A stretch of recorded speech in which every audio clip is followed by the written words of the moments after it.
সবাই চিন্তা ভাবনা করো, একদিন তোমাদেরও মরতে হবে। কেউ যদি এই চিন্তাটা করতো তাহলে দুনিয়ায় আর বাজারে এই মজা, আড্ডা মারা, কাউরির নামে মিথ্যে গীবত করা, চায়ের দোকানে নামাজ পড়ে এসে মিথ্যে কথা বলা, এসব কেউ করতো না। ভালো হয়ে যাও, ভালো হতে ভাই পয়সা লাগে না। আমি বলছি পয়সা লাগে না ভাই।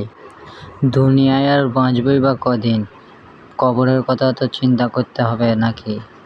কবরের কথা কজন আর চিন্তা করছে?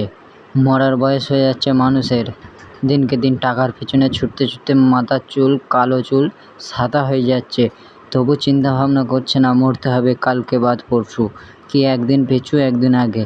সে চিন্তা করলে মানুষ পয়সার পিছনে বেশি ছুটতো না, বলতো আমার যেইটুকু খরচ সেইটুকুই আমি ইনকাম করা হয়ে গেছে, আমি টাকার পিছনে ছুটবো না।